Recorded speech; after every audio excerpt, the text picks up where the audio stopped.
And I'm going to make a lantern for Christmas. It's a handmade one.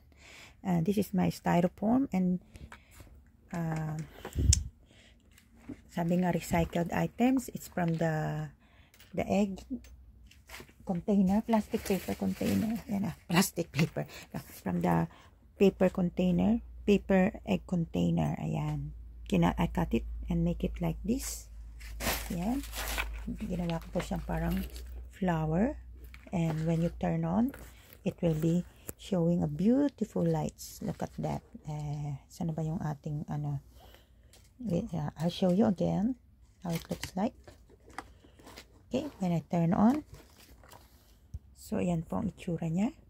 So, you cannot imagine that from the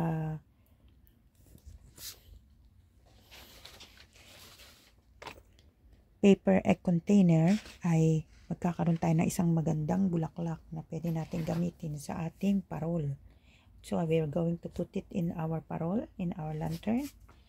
The styrofoam cutter is the first time I learn how to use this one. So let's see how will I do it. Ito po yan. Lahat kasi nagagawa po ako ng lantern po natin. So ito po yung cutter. Ayan, painitin natin siya para makat yung star. Ito po, mineasure po para maging precise and exact po ang kasya, ang size ng star. And this one is 2 feet in diameter.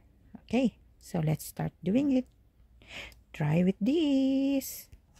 So try na natin, sisimulan natin. Para hindi ko na hahawakan ng palagi, kasi you need to hold this one para uminit, ay meron na tayong ipit. Ipit na lang ang magpapainit na hawakan yan. Yan. And then, sisimulan na natin ang pagkat. Ganito po kasi yan pagkat ng styro. Gamit ito, yan. Oops, ang bilis Tingnan nyo, ang bilis.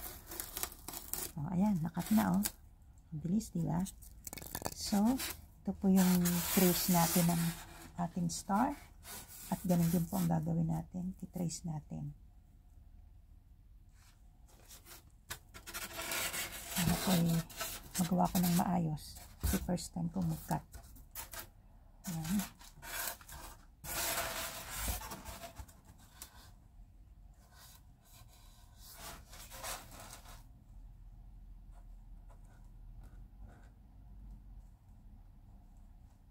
So, masyadong mataas, kaya ito muna ang gamitin natin. Tingnan natin. Patuloy. Ayan. Cut natin. Hanggang makat natin yung star.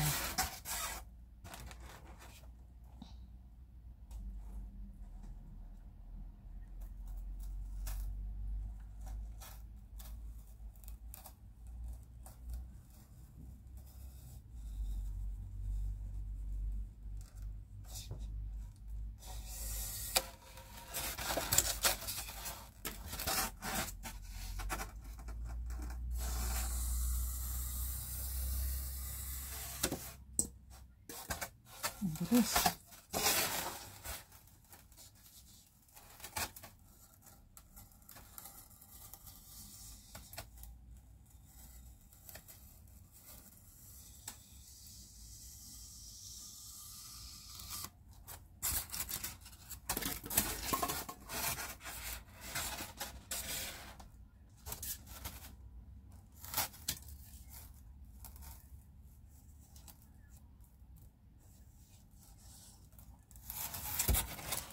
Para may straight.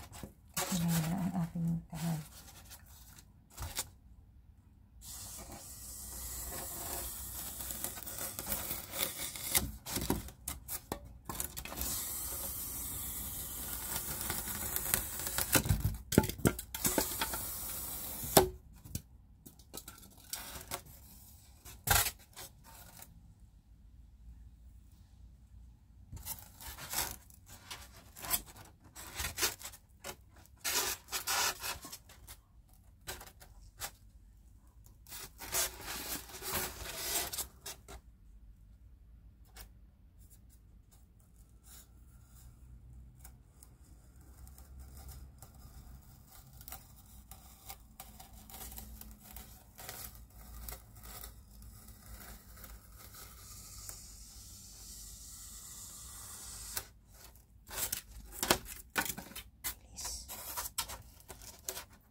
straight.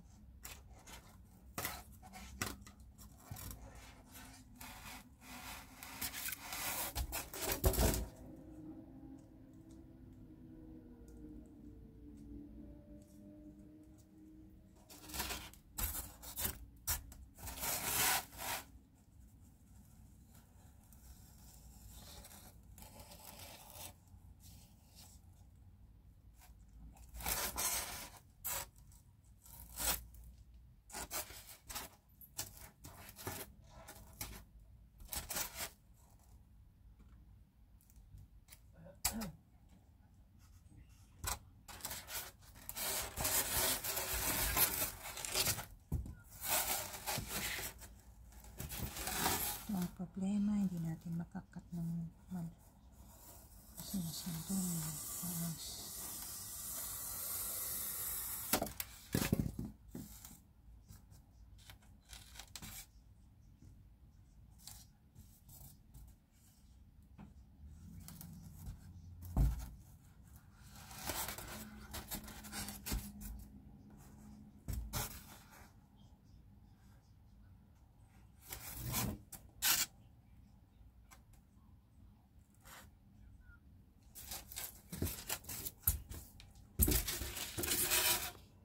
Yan ang stand ko, nagawa ko na.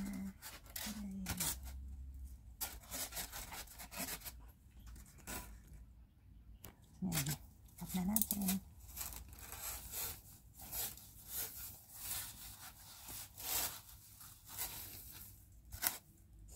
Ito yung ating nagawang eggshell na recycle. Ayan.